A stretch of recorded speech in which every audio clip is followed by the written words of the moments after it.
शांति 15 नवंबर 2024। बाबा के महावाक्य। मीठे बच्चे, अपनी जांच करो कि कितना समय बाप की स्मृति रहती है, क्योंकि स्मृति में है ही फायदा, विस्मृति में है घाटा।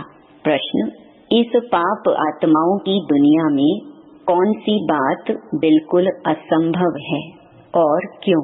उत्तर: यहाँ कोई कहे हम पुण्य आत्मा हैं, यह बिल्कुल असंभव है, क्योंकि दुनिया ही कलयुगी तमो प्रधान है। मनुष्य जिसको पुण्य का काम समझते हैं वह भी पाप हो जाता है, क्योंकि हर कर्म विकारों के वश हो करते हैं। ओम शांति। यह तो बच्चे समझते होंगे, हम अभी ब्रह्मा के बच्चे ब्रह्मा कुमार कुमारियां हैं, फिर बाद में होते हैं देवी देवता। यह तो तुम ही समझते हो, दूसरा कोई नहीं समझते। तुम जानते हो हम ब्रह्मा कुमार कुमारियां बेहद की पढ़ाई पढ़ रही हैं। 84 जन्मों की पढ़ाई भी पढ़ते, सृष्टि चक्र की पढ़ाई भी पढ़ते। फिर तुमको यह शिक्षा मिलती है कि पवित्र बनना है। यहाँ बैठे तुम बच्चे बाप को याद तो जरूर करते हो, पावन बनने के लिए। अपने दिल से पूछो, सच सच हम बाप की याद में बैठे थे या माया रावण बुद्धि को और तरफ ले गई? बाप ने कहा है, मामेकम याद करो तो पाप कटे। अब अपने से पूछना है, हम बाबा की याद में रहे या बुद्धि कहाँ चली गई? स्मृति रहनी चाहिए, कितना समय हम बाबा की याद में रहे, कितना समय हमारी बुद्धि कहाँ कहाँ गई। अपनी अवस्था को देखो, जितना टाइम बाप को याद करेंगे उससे ही पावन बनेंगे। जमा और ना का भी पोता मेल रखना है। आदत होगी तो याद भी रहेगा, लिखते रहेंगे। डायरी तो सबके पॉकेट में रहती ही है। जो भी व्यापार वाले होते हैं उन्हों की है हद की डायरी, तुम्हारी है बेहद की डायरी। तो तुमको अपना चार्ट नोट करना है। बाप का फरमान है, धंधा आदि सब कुछ करो, परंतु कुछ समय निकाल मेरे को याद करो। अपने पोता मेल को देख फायदा बढ़ाते जाओ, घाटा ना डालो। तुम्हारी युद्ध तो है ना, सेकंड में फायदा सेकंड में घाटा। झट मालूम पड़ता है हमने फायदा किया या घाटा। तुम व्यापारी हो ना, कोई विरला यह व्यापार करे। स्मृति से है फायदा, विस्मृति से है घाटा। यह अपनी जांच करनी है। जिनको ऊंच पद पाना है तो उनको तो ओना रहता है। देखें हम कितना समय विस्मृति में रहे। यह तो तुम बच्चे जानते हो, हम सब आत्माओं का बाप पतित पावन है। हम असुल आत्माएं हैं, अपने घर से यहाँ आए हैं। यह शरीर लेकर पाठ बजाते हैं। शरीर विनाशी है, आत्मा अविनाशी है। संस्कार भी आत्मा में रहते हैं। बाबा पूछते हैं, हे आत्मा याद करो, इस जन्म के छोटेपन में कोई उल्टा काम तो नहीं किया है। याद करो। 3-4 वर्ष से लेकर याद तो रहती है, हमने छोटेपन में कैसे बिताया, क्या क्या किया। कोई भी बात दिल अंदर खाती तो नहीं है। याद करो।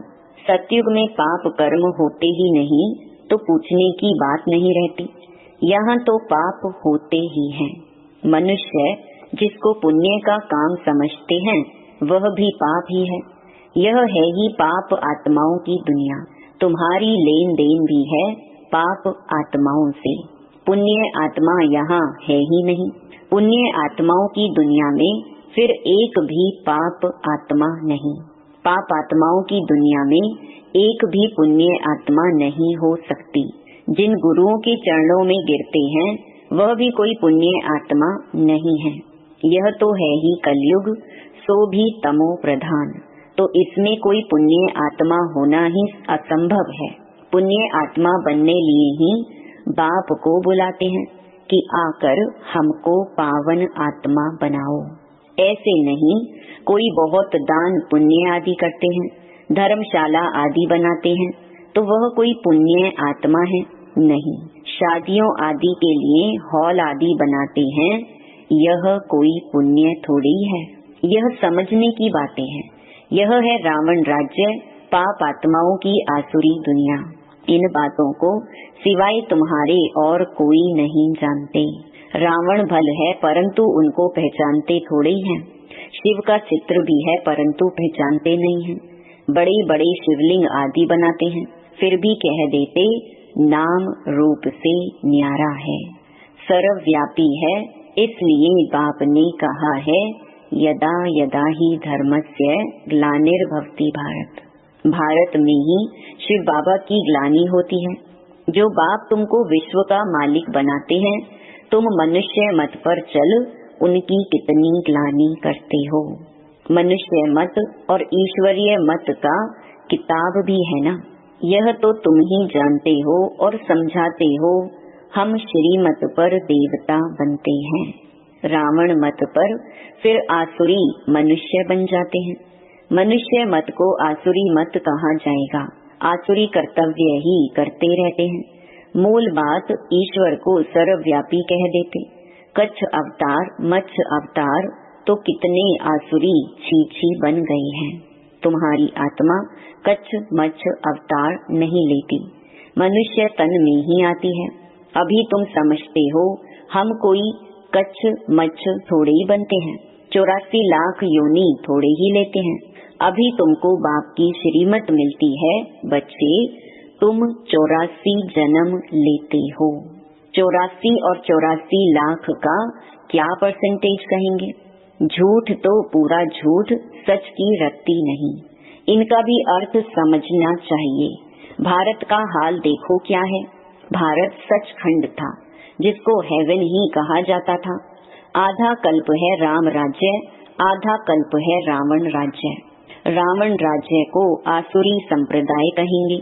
इतना कड़ा अक्षर है। आधा कल्प देवताओं का राज्य चलता है। बाप ने समझाया है Lakshmi Narayan the first, the second, the third कहा जाता है। जैसे एडवर्ड फर्स्ट सेकंड होता है ना, पहली पीढ़ी फिर दूसरी पीढ़ी ऐसे चलती है।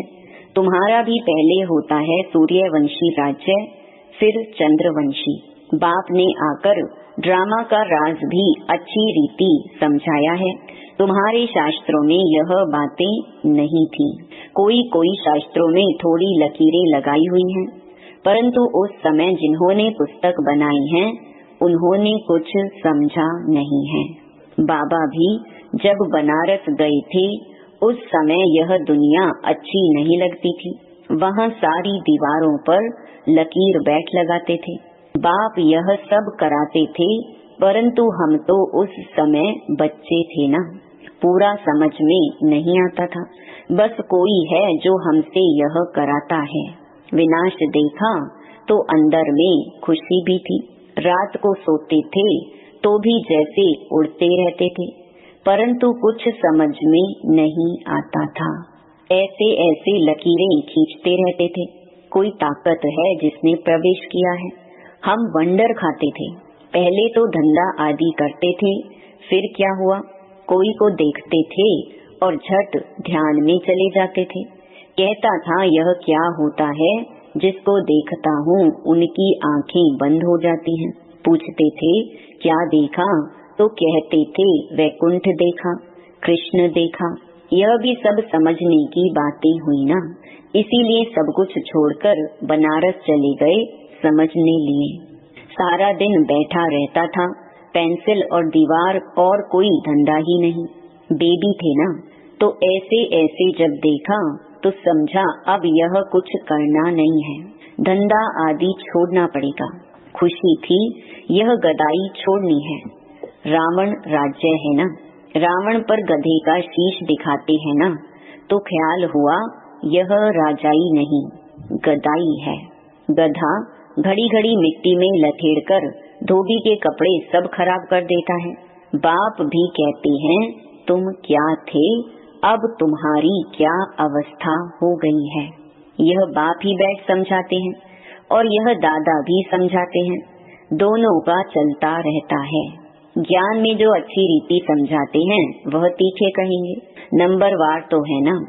तुम बच्चे भी समझाते हो यह राजधानी स्थापन हो रही है, जरूर नंबरवार पद पाएंगे।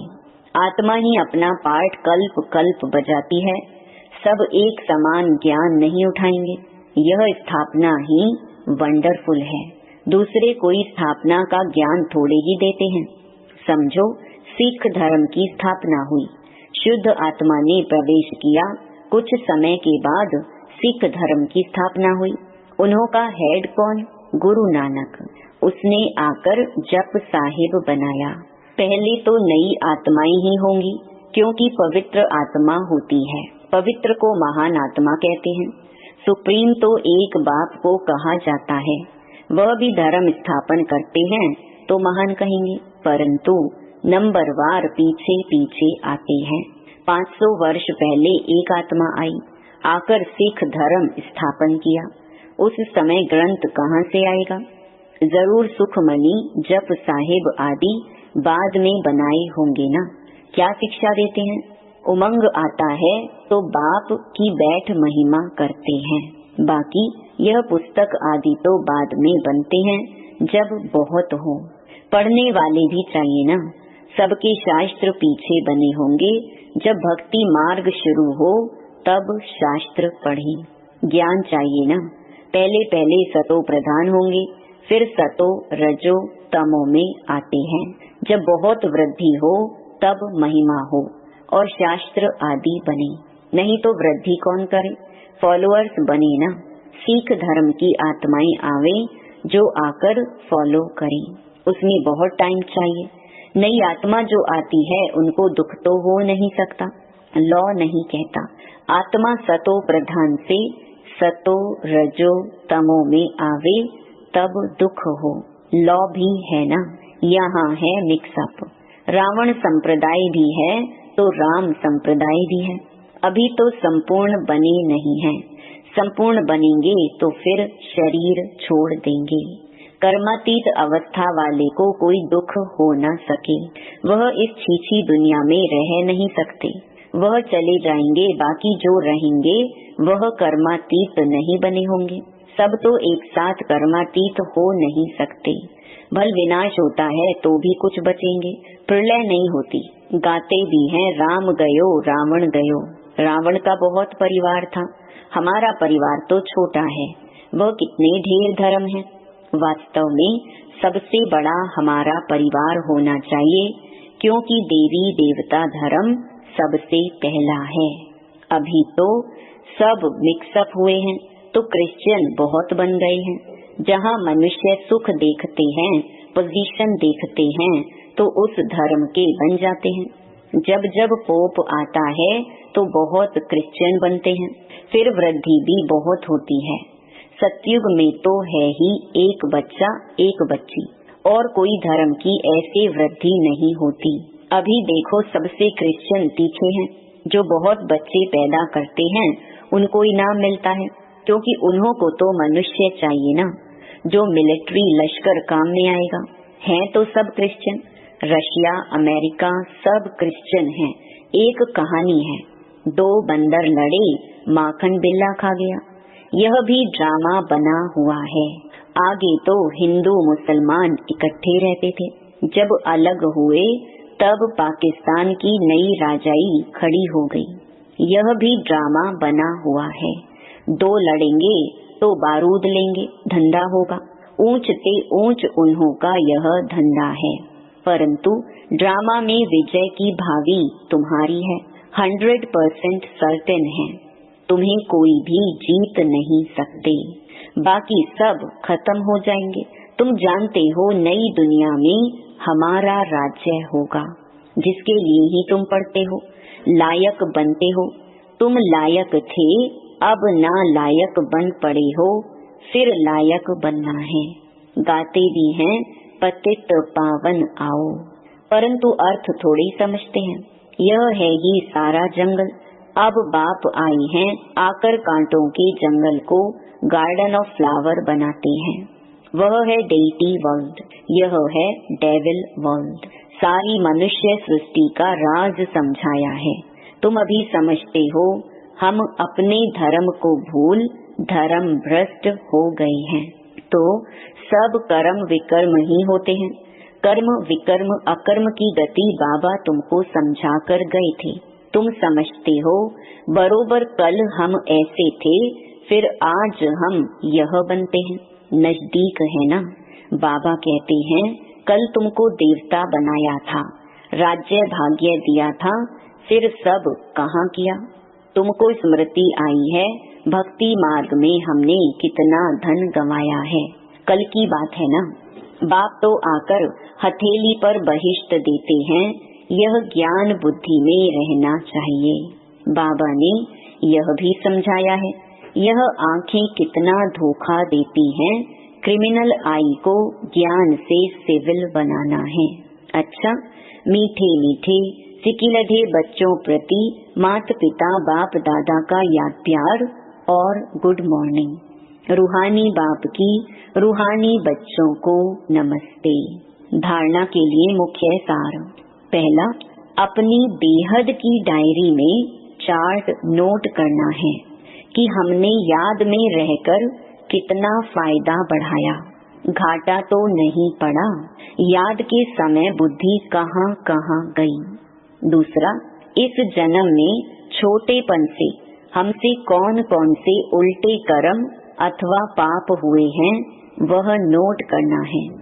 जिस बात में दिल खाती है उसे बाप को सुनाकर हल्का हो जाना है। अब कोई भी पाप का काम नहीं करना है। वरदान, कर्म बंधन को सेवा के बंधन में परिवर्तन कर सर्व से न्यारे और परमात्मा प्यारे भव। परमात्मा प्यार ब्राह्मण जीवन का आधार है, लेकिन वह तब मिलेगा जब न्यारे बनेंगे। अगर प्रवृत्ति में रहते हो तो सेवा के लिए रहते हो। कभी भी यह नहीं समझो कि हिसाब किताब है, कर्म बंधन है, लेकिन सेवा है। सेवा के बंधन में बंधने से कर्म बंधन खत्म हो जाता है। सेवा भाव नहीं तो कर्म बंधन खींचता है। जहाँ कर्म बंधन है वहाँ दुख की लहर है। सेवा के बंधन में खुशी है। इसीलिए कर्म बंधन को सेवा के बंधन में परिवर्तन कर न्यारे प्यारे रहो तो परमात्मा प्यारे बन जाएंगे। स्लोगन, श्रेष्ठ आत्मा वह है जो स्व स्थिति द्वारा हर परिस्थिति को पार कर ले। ओम शांति।